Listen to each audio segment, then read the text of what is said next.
Hello, I'm Faith, and welcome to Faith's Take, where I talk about anything and everything that I find interesting. And welcome to my review of RIfftrax Live, the MST3K Reunion Show. I decided to review this way before I should in my usual chronological fashion, but I thought it was appropriate because not only is this week the premiere of Season 11 of Mystery Science Theater, but the 16th will be my 1-year anniversary on YouTube, and it was this very show that made me finally start on YouTube in the first place. I'd wanted to start a channel for a long time, but I didn't have the guts. But I decided that an MST reunion plus RIfftrax's 10th anniversary needed to be celebrated, and that's why I finally started my channel with my 10 weeks of Top 10s project. And I've been here specializing in RIfftrax and MST3K content ever since. So let's dive right into the show that sparked it all with the RIfftrax Live MST3K Reunion Show. We start with Mike, Kevin, and Bill taking the stage and introducing all of our special guests. Gentlemen, if you will. In case you are in the wrong classroom, this is RIfftrax Live MST3K Reunion! And we have lots of old friends that you know and love who are coming to join us. Mary Jo Peel and Bridget Jones Nelson. We have Frank Conniff and Trace Beaulieu. Yeah! We have the new meat Jonah Ray. Yeah! And the creator of this whole crazy mess, Joel Hodgson. Yeah! Woo! And with that, we start the show with Mike, Kevin, and Bill riffing The Talking Car. This short must be the cousin of the Paper and I short from the House on Haunted Hill live show, because it also includes a super chill kid giving into the bizarreness of inanimate objects suddenly sprouting animated lips and talking to him. In this case, the little kid named Jimmy, who I swear grew up to be the father of Jake Lloyd, forgets how to safely cross the street and is almost mowed down in cold blood. After getting a quick lesson from his father, who doesn't even hug his son who was almost killed in front of his own eyes, Jimmy goes to bed and apparently dies in his sleep since he wakes up in this weird car purgatory. Let's roll The Talking Car! The Talking Car! Hey guys! I'm going fishing with my dad! We don't care! Uh-oh, 70s cop show music. This can't be good. Where's Beretta? Damn my mutant car attracting powers! Jimmy! You could have been killed. You're not responsible. All right, yeah, and I love you, and I'm glad you're alive, etc., and so forth. That's what I am too responsible. I just forgot. Things have just been crazy at the I know office. the CNBC. God. Mr. Potato Car. I know the rules. See means I must see every car coming towards me. Every accident is my fault and mine alone. Jimmy. I think your dry ice machine's running a bit rich, kid. Jimmy. Welcome to Antarctica's first car show! Yes, kid, you're in Abomination Against God territory now. We just want to be sure that you really learned the C and B scene traffic safety rules in school. Hence the psychotic nightmare. Mr. Car. So have I. These cars are slow talkers. Do they run on Ambien? The C and B scene traffic safety rules. Give him a chance. Let's see if he really does. If not, we destroy humanity. That's how it works. The cars then begin to show Jimmy visions of various traffic situations. He sees his own friends almost get killed and how they barely escape with their lives. And it soon becomes clear that Jimmy somehow knows most of the rules, but is still a hapless dope. But after their stern lecture, the cars decide Jimmy must have been scared straight by now, and they loosen their icy cold grip on his subconscious. Then you know you can be seen by the driver. The process only takes 20 minutes. Not, you can almost disappear. Or even disappear completely. Are you a wizard, Jimmy? Are you? What else can you tell us about the C and B scene rules? People that don't like him are communists? I don't Sure know. to see. They saw the driver of a small truck. It's not a truck. It's not even a bus, really. Stop. Jimmy, you're playing with my The head. girls they saw the driver. But she didn't see them. At least not until the very last second. At which point the third car barreled through. But he forgets. He is in trouble for running into the street. Who hurt you, old jalopy? I did forget. Just All right, Jimmy. Time to get weird. That always be sure you're seen before you walk in front of a car. Oh, but do walk in front of a lot of cars. Let's be clear about that. That's a given, man. What you talking about, talking car? Do you ever lag behind the group? Well, only once. Once? Roll the film, guys. Let's nail this punk. I saw the car and the driver. I saw his eyes. His haunting 70s eyes. See that he I'll never saw forget me. them.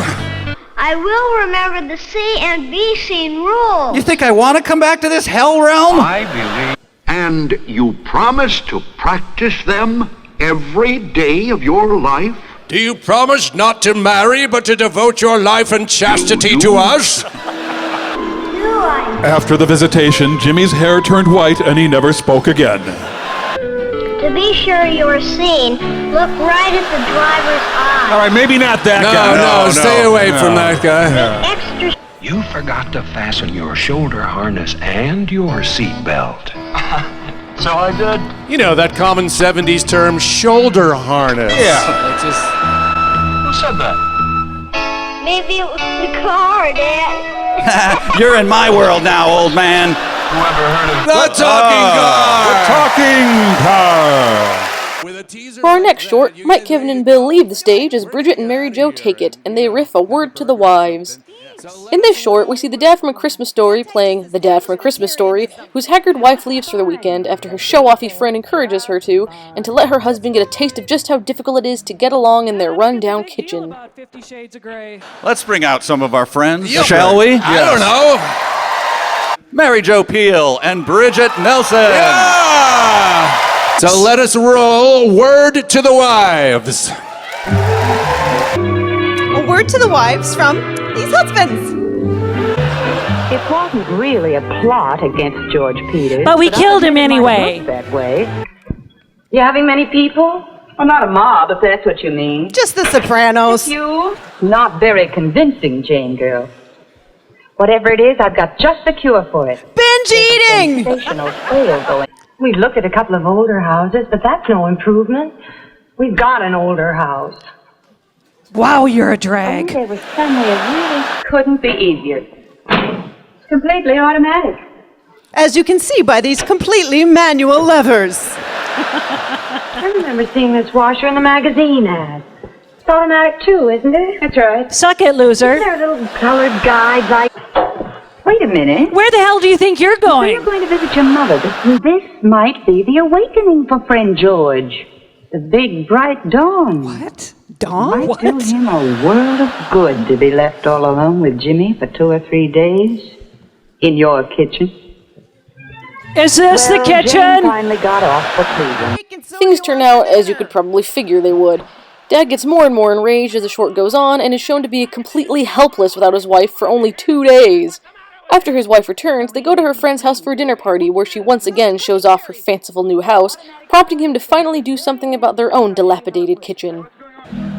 Yeah, I don't get the big deal about 50 Shades of Grey.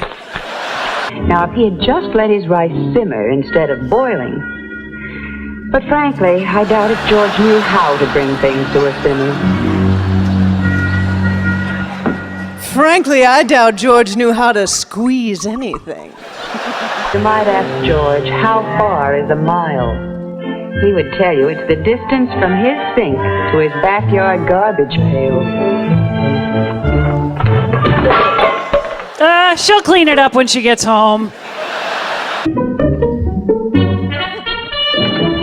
Jimmy, did you have to take a bath this time of day? I'm gonna drop a hot water in the sink. I got a stack of dishes here a mile high. I'm gonna be here till midnight. What's the matter with you? My father worked in profanity the way other artists might work in oils or clay. It was his true form. Hey, Dad, why do you put your arm over the door you're trying to open? Fury, the dad emotion. Your famous sweet potato casserole. Only this time with shredded pineapple instead of orange juice. You two go over and sit at the table. Don will be back in a few minutes, George. He's doing some last-minute shopping for me. Don't let Fatty Jane have one. Oh, hey! Alice, aren't you going to light the oven? I don't have to. It's completely automatic. Moron. You'll never guess what this sauce is for the baked ham. Equal parts of grape jelly and light mustard, blended and simmered. Bernard does it without scorching. No danger with formica. Won't ever stain. Or look nice. Oh, that's the greatest help, George. So easy to keep clean, too. Hey, what's this? Cooking sherry. Oh, automatic. Well, that's the way it worked out. What do you mean? What? Before, What? They bought an whole new house? Wait a minute. Jane and I would do something like that. In the kitchen. Solo! Whoa! Well, that's our word to the wives. Husbands, be warned. Thank you. Next up, Trace and Frank take the stage for more dates for Kay. And I thought girls today were desperate. We open with a girl frustrated that she can't get a date and refuses to go out even when her best friends invite her. Her older sister then tells her the tale of her hired babysitter, Kay, the thirstiest girl you've ever seen. All right, let's bring out some more pals. Absolutely. Yeah. Our dear old friends, Trace Beaulieu and Frank Conniff. Yeah. Thank you. So let's roll more dates for Kay. With Frank and Trace. May I please speak to Mary? Oh, it's you, Mary. This is Alice. Look, are you going out with her tonight? Why, I don't care much about going out. I know. I don't have a date either. Zing! Would you like to go to a movie? Oh, I don't have a date. It's just that I don't want to take any chances. That's all. All right, honey, I'll find someone else. Honey, listen, Thinking take that chances. Everybody's busy on Saturday. I did sit home sometimes. But now I'm 40. I've had my share of dating slump. I've had dateless Saturdays, but I didn't sit around moping. Is this one of your long stories? Well, maybe you'd get some ideas if I told you what Kay did not long ago. Oh, here we go. First thing was to make sure that another very important thing to Kay was the kind of clothes she wore. You're wearing that? You Kay dressed slut. roomy. You know, the next thing Kay did was to build herself up a long list of prospects. Everyone she really at went out of her school. way to make. This is not an exaggeration. Kay flirts with literally every single male she comes into contact with. She even starts using her brother and guys who will actually date her to try and get in good with some of her other classmates. If a guy's in her line of sight, you can bet she's going to try to get with him as if they're the last two people on Earth. Can you get my history book down for me up there? Sure. Thanks a lot, Alan. Okay. You owe me! Well, I'm working on my Latin and I'm having trouble. You're always so good at it. Couldn't we... I mean, would you like to help me? Oh, poor kid. Comic-Con isn't for another 10 years. What are you reading that's so interesting? Oh, just a story about a dog. Called Cujo. Oh, I'd like to read it. Can I borrow that magazine when you're through with it? Sure, glad to. Do you have a dog? No, we can't keep one where we live. Oh. We live above a Korean Butch restaurant. would like you a lot. He goes for men. Well, are you going down this way? Yes, I have to talk to Miss Green. Oh, I'll come along with you. I like that guy. It's not a riff, I just like him. After all, that was going pretty far to call up that boy. Well, I didn't say I approved of everything Kay did. Even I think she's a whore. Everything worked well for her.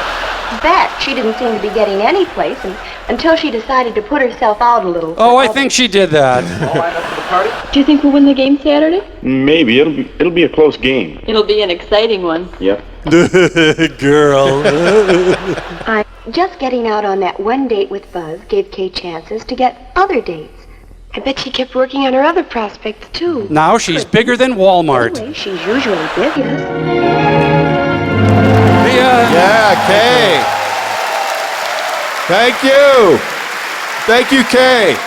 Trace Beaulieu and Frank Conniff. Mike, Kevin, and Bill then reclaim the stage to re-riff one of my absolute favorite shorts, Shake Hands with Danger. This is a great short to use to introduce people to the wonderfully wacky world of RIfftrax. Here we see a bunch of construction workers who work for a company called Caterpillar, and these are some of the most incompetent people I've ever seen in my life.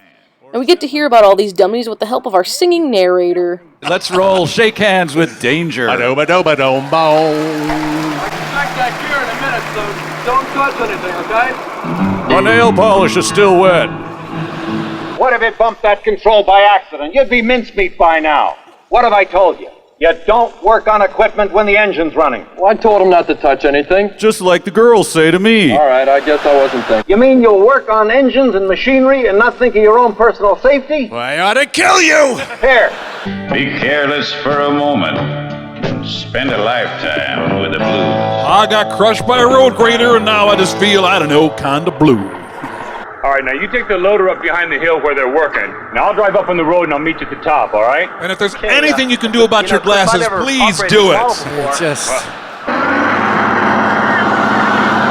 Oh no, my Yadro nativity set figurines! The man shouldn't have tried to perform as an operator when he wasn't one. In fact, he's barely qualified to run a toaster oven. Hey folks, it's the narrator. If you need me, I'll be here noodling on the guitar and watching an episode of Dukes of Hazzard with the sound down. Yeah, well, Danger's chatting with some other people right now, but I'll just tap him on the shoulder, and when he can break away, I'll introduce you to him, and you can shake hands with Danger. Right. Oh, thank God. Bury me with my Charlene Tilton poster. As you could guess, the accidents get increasingly more ridiculous as the short continues. All of the men get hurt or hurt others in various idiotic ways, all of which could have been easily avoided if they weren't so rock stupid. The company grief counselor. Climbing with any shortcut can invite an injury.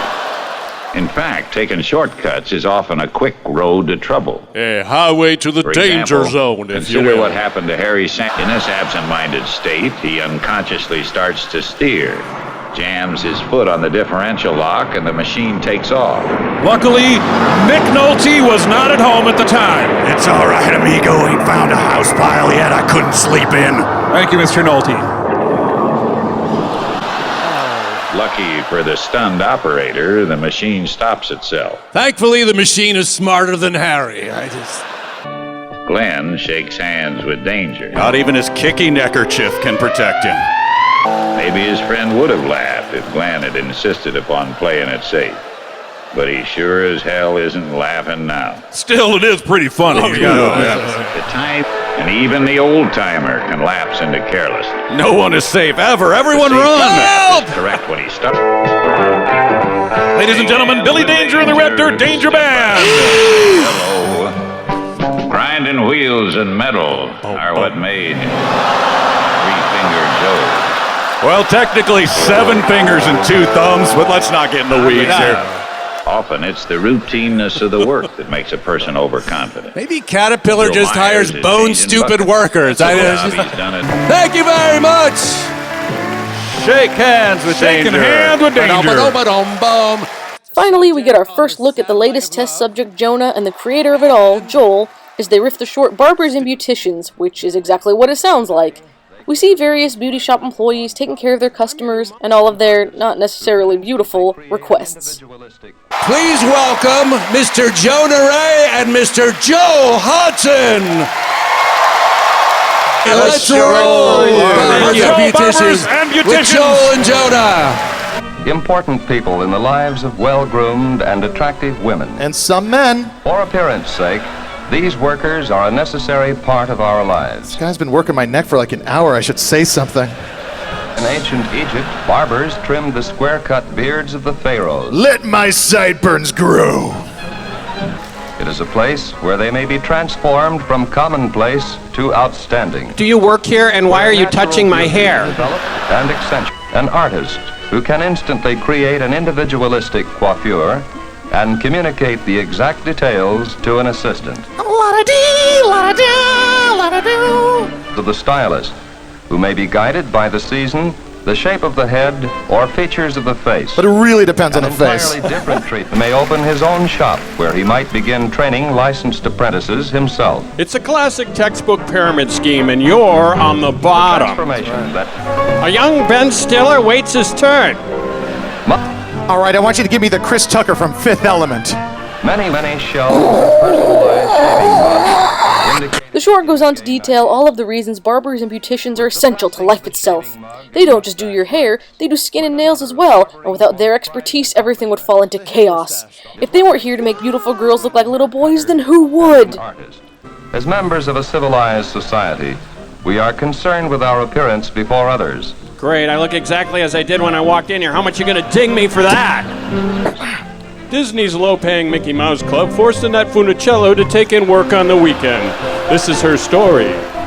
The rhythm of the massage. Perform another kind of beauty magic. You need to tell me again why you can't possibly do this yourself. You should have been home, an hour ago. I've got a family. A woman's hands are as important to her as her face, hair, and clothing, if she is to feel well-dressed and at ease. Feet, on the other hand, are completely expendable. The AFL-CIO recommends cutting them off and replacing them with steel poles for stomping. Men are But Father and Barber begin early to train a youngster's hair to the shape it will take as he grows. So that when he is old, he will not depart from it. Proverbs 22:6. Amen. Amen. To change the entire appearance of a customer. You're not making it better! Stop! Hey, I don't have my glasses on. You're giving me the Beyonce, right? No, it's more of a tousled raised by wolves look. I gave you a Mowgli. Oh. Haircuts seem pretty useless, since the hair will always just grow back again. For some of us, anyway. Right, Joel? But when you're on your way to make your best girl, it's worth all the trouble. If attractive people are the leaders of society, then barbers and beauticians are the molders of leaders. Needless to say, these lizard people have been consistently they've been ruling the world. Welcome to RIfftrax Live! Make yourself beautiful would be impossible. Man. All the secrets of what goes on in a beauty salon. Then our usual trio steps back up and has a quick conversation with their senior writers and gives them and the rest of their crew their dues in keeping RIfftrax funny for 10 years. Let's introduce our senior writers, great funny guys who do a bunch of the work for us, Mr. Connor Listoka and Sean Thomas. And come on out, guys. Come on, gentlemen. Well, welcome, guys. You have been invaluable to us for nigh on 10 years. Absolutely. And, we really couldn't do without these guys. So what are some of your favorite memories of working at RIfftrax? I've got a really fond memory, Mike, the first time that we were screening a bunch of 16 millimeters. Yeah. We picked out a really big one. It was a long film. We put it on. It was called Setting Up a Room. Yes, yeah. And then the runtime was 30 minutes, and at some point in time, I think we both blacked out. Yeah. Like when we woke up, I had panicked text messages from my wife and my parents, like I couldn't remember my cat's name. What about you, Sean? I don't know if people know this, but Mike is a big fan of gross foods that come in small cans. And if they're discount, even better. Yeah, and one time he brought into the office a can of raw silkworm pupas. Yeah. As if it were a food. And he sort of made us all eat them. So that it was like biting into a musty basement. It really was. RIfftrax really focuses on the stuff that's important, you can tell. Right. And also tonight, in the audience, the entire RIfftrax staff is out here from San Diego. I would like to look at that. point them out and mention them by name. Eric Peterson. Yeah. David D. Martin. Yeah. Jason Martin. Woo. Sarah Vanderbush. Diana Buckley. Casey June. Jeff Witten. Nick Anderson. And our CEO, David G. Martin. Please give them a hand. Thank you, guys. The guys who make the machine run. And finally, it's time for what we all came to see, a Riffapalooza featuring every single person we've seen tonight. And we get not one, but two shorts like this. One a new venture, and the other a classic. We start with Superman selling stamps to school kids. We open with Clark Kent and Lois Lane out on a date when an alarm sounds. While Lois gets the cops, Clark turns into Superman and confronts a burglar who stayed behind. He admits that he never wanted a life of crime, and that if he'd only learned to save money when he was a child, he would never have turned to crime in the first place.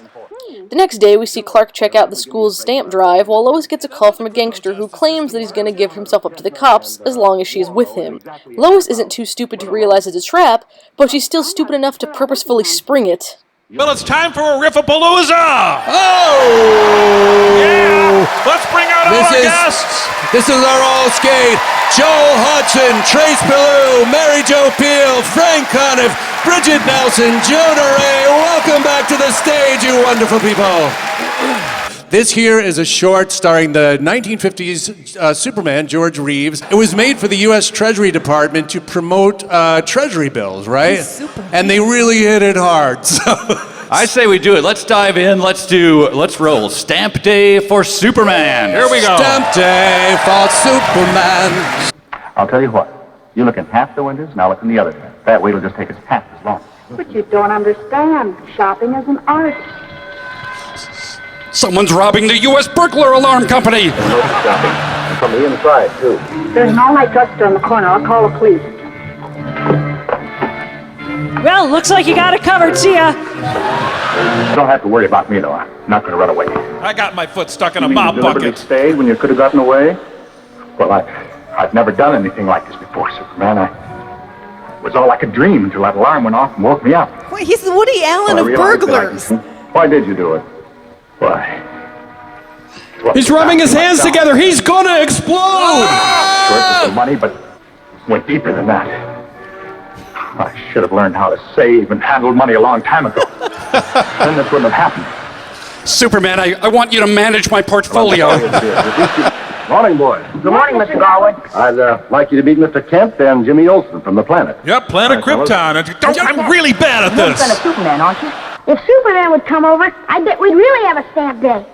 Well, I can't promise you anything, but it might be arranged. Stamp Day rules. Bite me, Christmas. The booth looks very nice, boys. Who? Sure. They'll happily give me a break if I walk in with you. Yeah, that's how the criminal justice system Meet me around works. the corner Yeah. of Chestnut.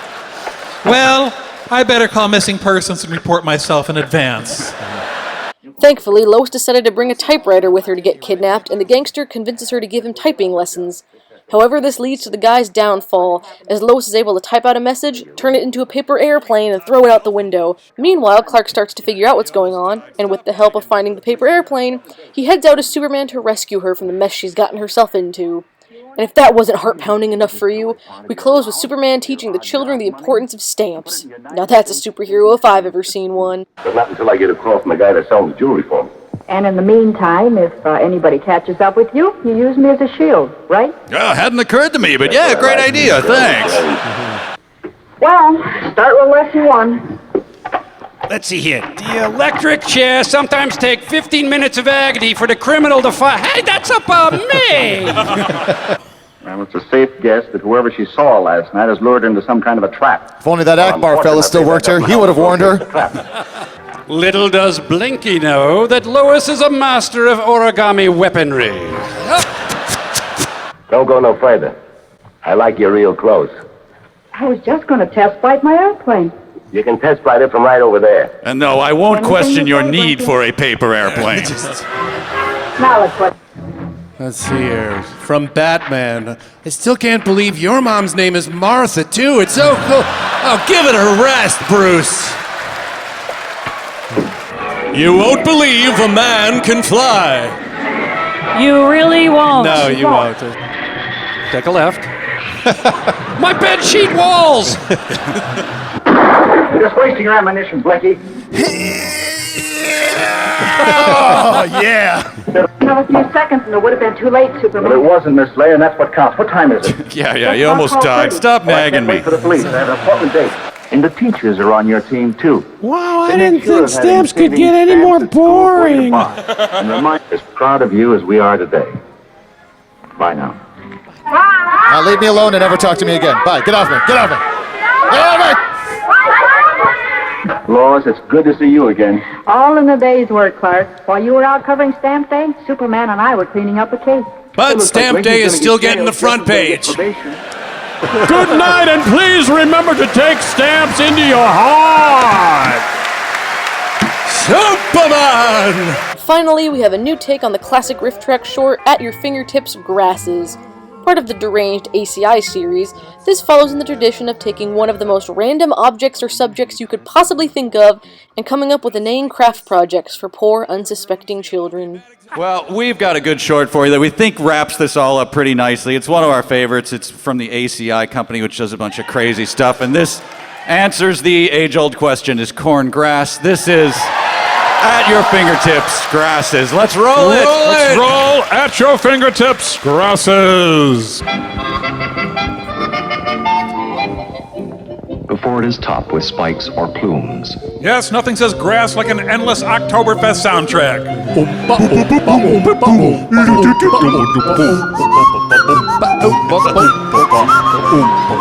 Okay, all right. Then is corn grass. Folks, I refer you to my extensive Tumblr post on the subject, cornisgrass.com.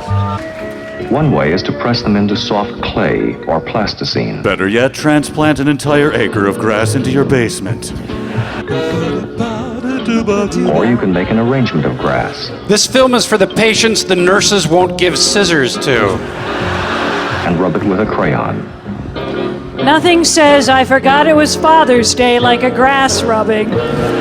As the short rambles on, the children's crafts get more and more weird as we start safely with clay and crayons, but end up turning to the evil of monstrous sculptures, living grass dolls, and fancy headdresses.